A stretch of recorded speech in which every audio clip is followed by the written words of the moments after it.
Yo, what's up, family? It's King Leon X.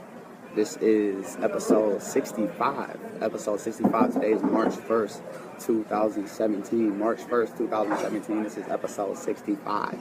Episode 65 of Take Charge of Your Life.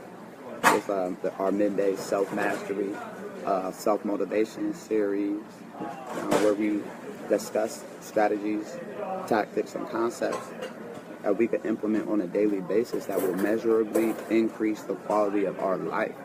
All right, and so we are talking about goals this week. We are talking about goals, how to set and achieve any goal. Right, we're talking about the nitty-gritties behind goals, and the actual fact that the goal, the end result, and the process is one and the same, and they all are a part of you.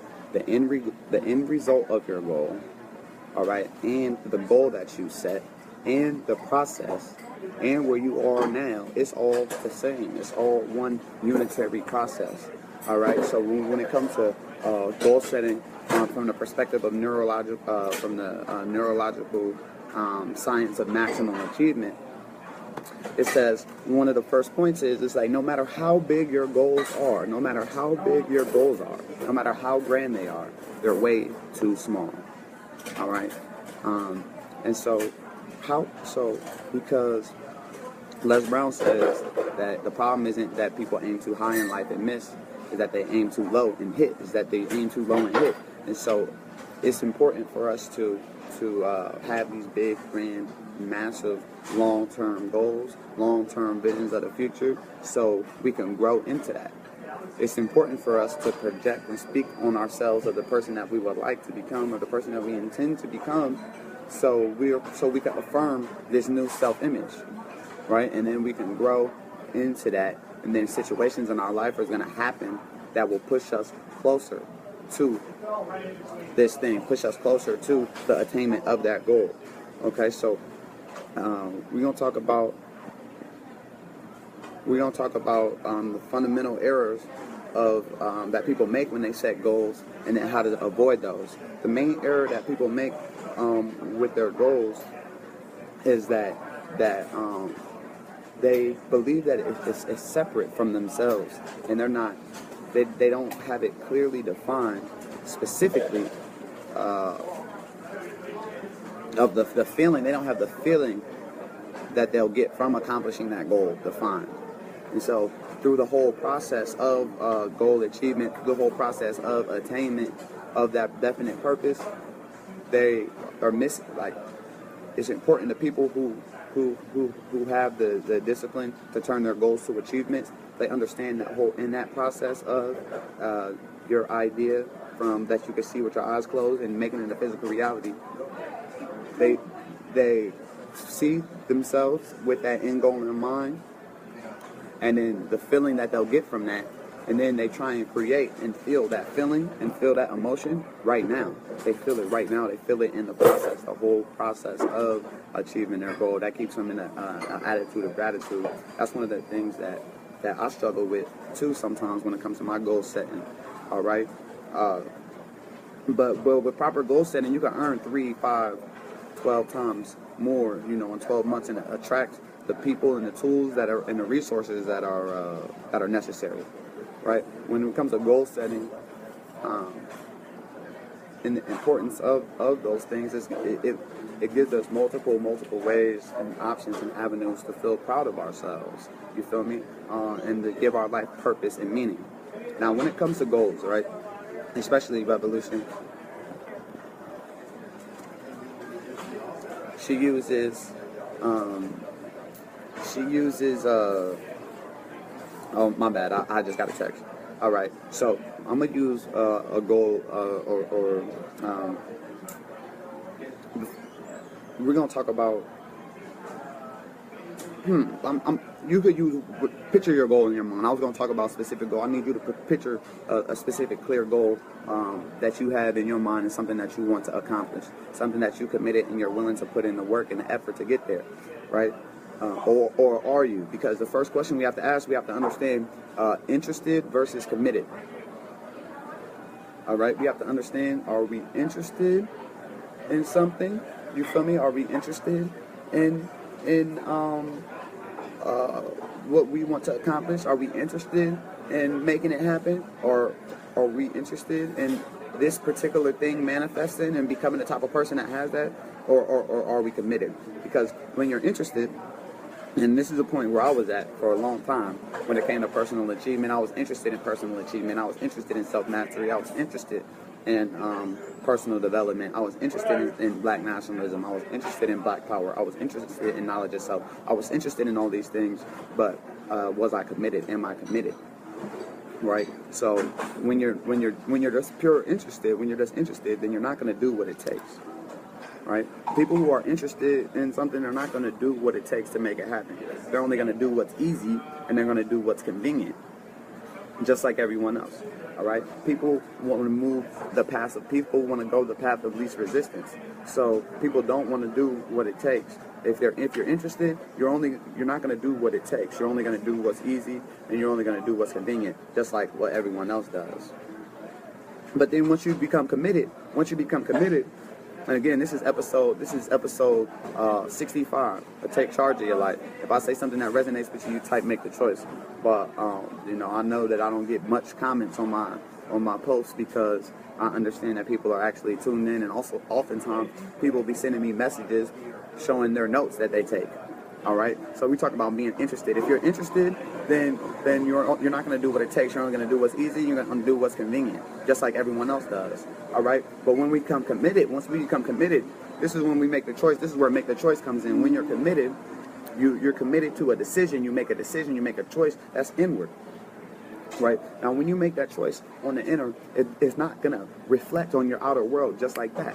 People in your outer world might not even be aware of that decision that you made. Once you make that decision to not just be interested in personal achievement, not just be interested in taking charge of your life, but committed to taking charge of your life, and you make that decision, you make that choice, your outer world will still look the same. Okay, your outer world will still look the same. Okay, because you have to. So you have to learn. It's a process. All right, just because you made a decision, just because you made a commitment, just because that doesn't mean that your outer world is going to physically manifest. Listen, the current reality that you have right now is a byproduct of the 20 plus years of your beliefs, thoughts, actions, and decisions. Okay, your 20 plus years of your beliefs, thoughts, actions, and decisions have led you to this moment. So just because you made a decision to be committed to something new, to be committed to evolving or committed to a particular goal, that does not mean that it's going to physically manifest right then, okay? It's your willingness to learn, right? It's your willingness to persist. It's your willingness to drill. It's your willingness to practice. It's your willingness to rehearse.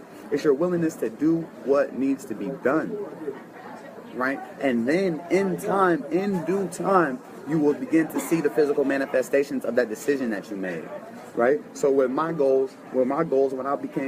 went from interested.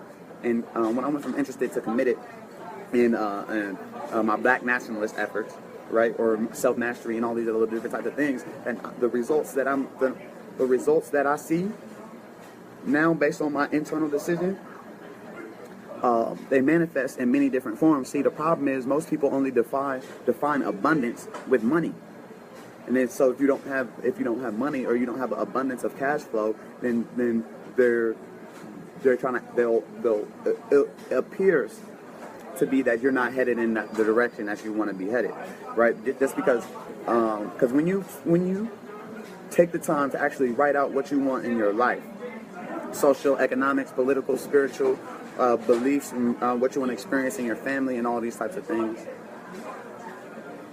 and then you make the decision, and then you're committed to learning, and you drill yourself, you practice, you study, you rehearse, and you're doing what you feel like needs to be done. No one else changes around you. All right, everyone else is still going to be the same. All right, the taxes are going to be the same. Your negative relatives are going to be the same. The government's going to be the same. The weather's going to be the same. Everything's going to be about the same. Okay, so the only thing that changes, we must change. All right.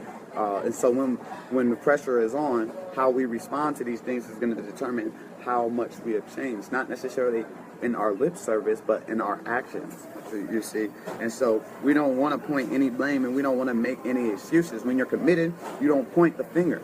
right? So when I talk about, when people hear me say that the state of the black collective, right? So people, I'm not too concerned with individual progression. When I was 22, I had a $60,000 gig. You feel me? When I was 23, I had $65,000, $70,000 gig. So at those ages, 4 years ago, I could have took care of 2 families if I wanted to, right? I could have had I did have a big house. I did have houses all over the country, right? If at that point in time, like, and even right now, I could, if I just wanted to take care of one family, or if I just wanted to provide and protect one particular small unit, then I could easily do that. I could easily do that. My skills will get me a job anywhere that I want to get. All right.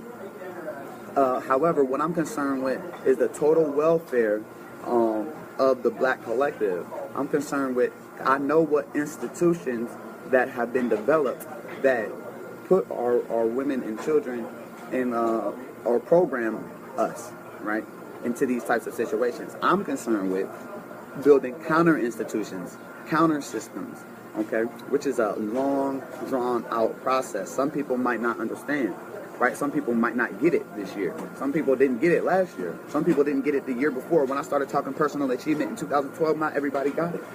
But everyone that I was talking to about it, I see that those seeds have now began to root fruit. And I hear people use my rhetoric. People who, and so it's like,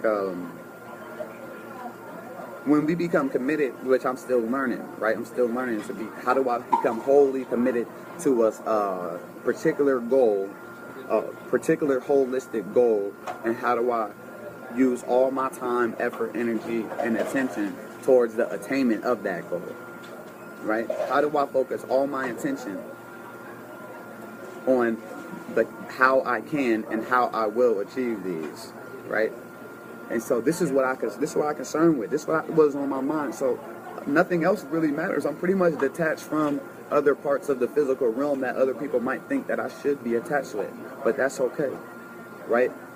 Because I know exactly where I'm going and where I'm headed, because I have clearly defined goals, right? I have clearly defined directions of where I want to go in my life and where I've been in my life, right? And I'm not too big, or I'm not gonna sit here and try and act like, you feel me, I got it all together.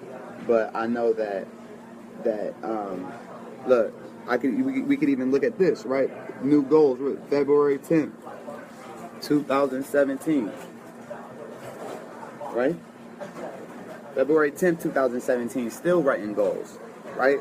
Notebooks on notebooks of goals, re-examining these things and all that, because we know that hope is not a good strategy. Everyone hopes to have more money. Everyone hopes to have more harmony in their relationships. Everyone hopes to have a higher social contribution. Everyone hopes to have a more fulfilled life. But hope is not a good strategy. You need a blueprint, right? You need a blueprint and a process, all right? And then from that, you got to understand the difference between your reality and a dream.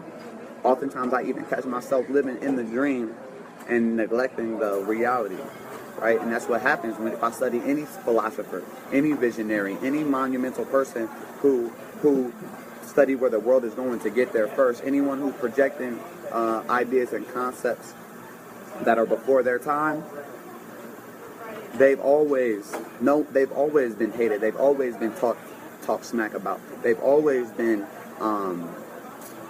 there was always people who did not get what they were saying. There was always people who didn't want to be a part of it, right? So let's go from possibility to probability. But since I have a blueprint, since I have clearly well-defined goals, since I know where I've been and I've achieved multiple different things that I wanted to achieve, I know that I can achieve anything that I want to achieve as long as I stick to the blueprint. All right, and so the blueprint is our goals.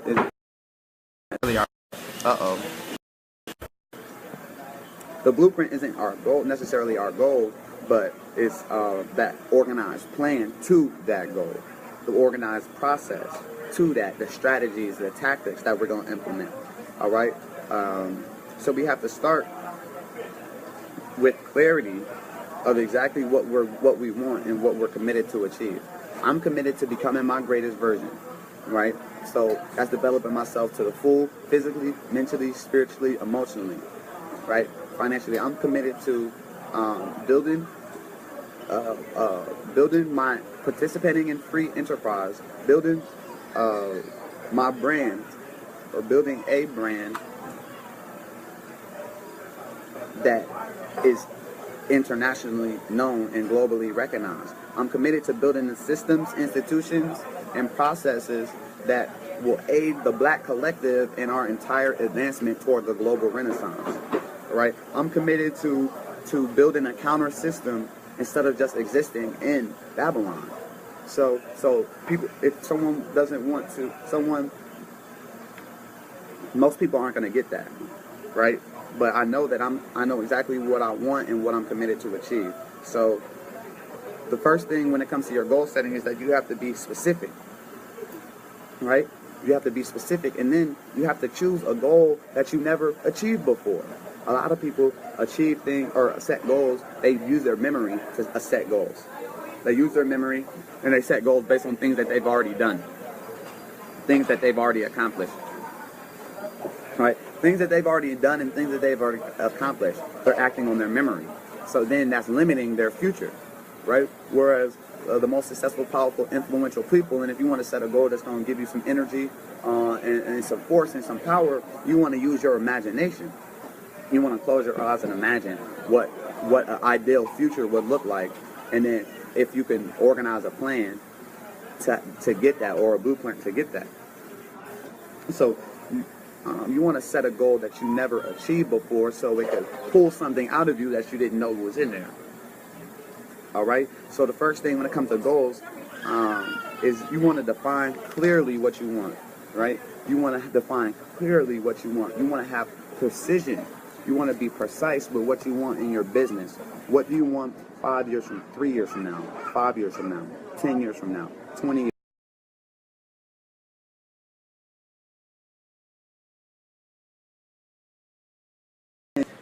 Alright, my bad. Alright, cool. Yeah, my Wi-Fi's messing up. Anyway, so yeah, in your health, right? 5 years from now, 10 years from now, 3 years from now, right? What do you want your health? What does your health look like? Right? 5 years from now, 10 years from now, what type of relationships? What type of relationships are you engaged in? Right? What does your relationships look like? What does your family structure look like? Right? Clear and precise financially. 5 years, 3 years from now, 5 years from now, 15 years from now, 20 years from now, 50 years from now. Financially, where are you going to be? What do you want to have? Spiritually, a year from now, 5 years from now, 10 years from now. What are your spiritual goals, right?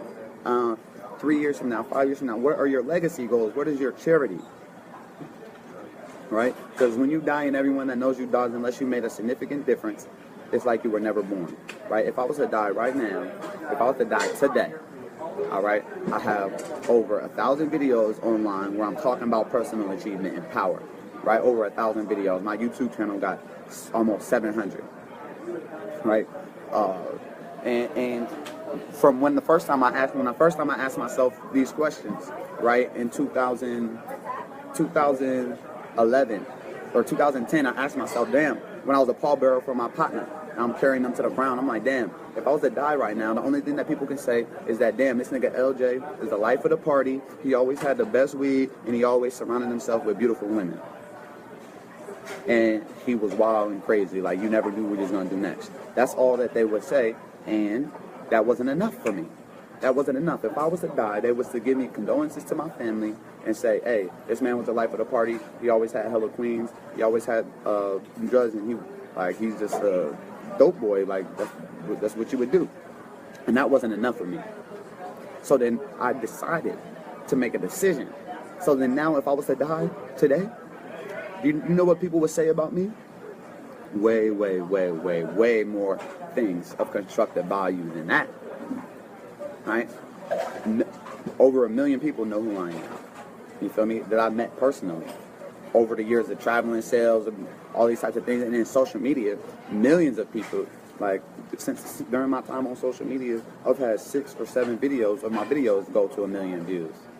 Right? I go on pages all the time. People who's not connected to my Leon LaFleur page, not connected to my Leon Michael LaFleur page, not connected to my Zarib Abrafo Olabode page, and not connected to my King Leon X like page, and they're still like, yo, KLX, I love him. They're just commenting, I'm just checking the comments. They're like, oh shit, that's KLX.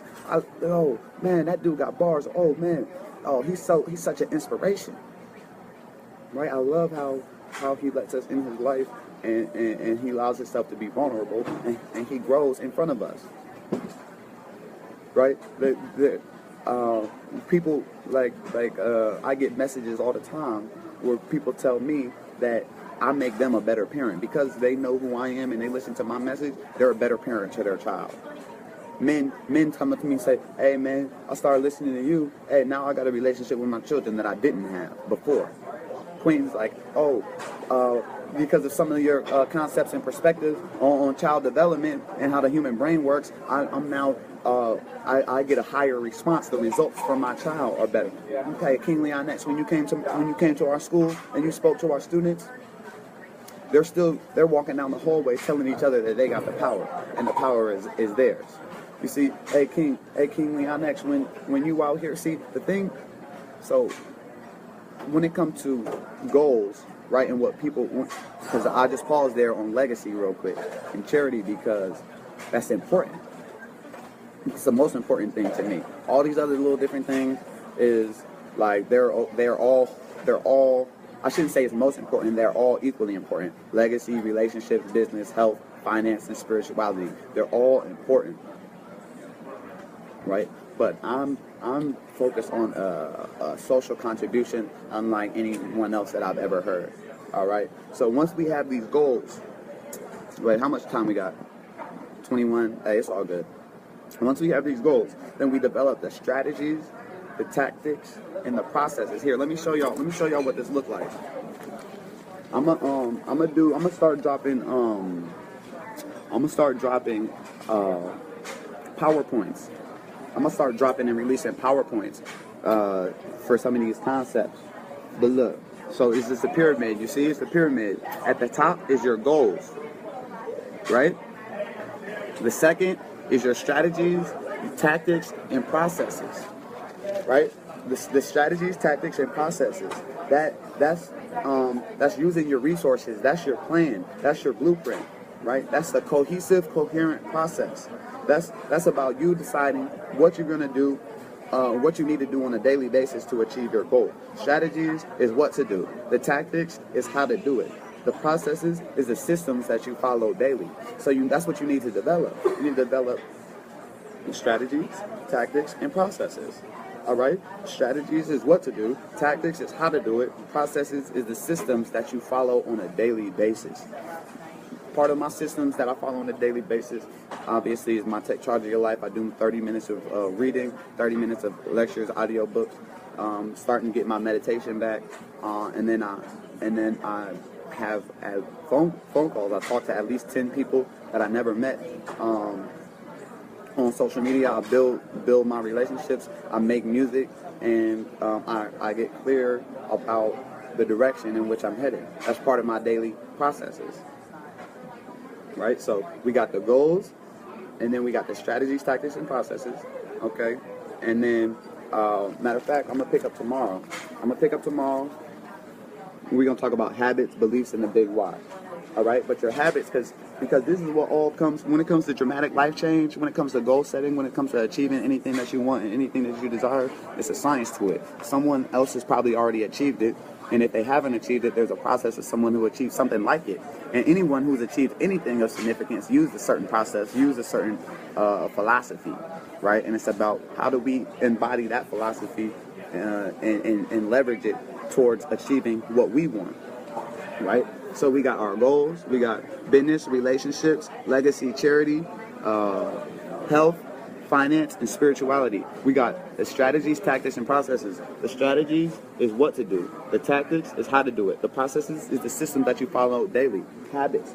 Habits are the daily rituals of thinking. Habits are the daily rituals of thinking and doing, right? The daily rituals of thinking and focusing on your goals.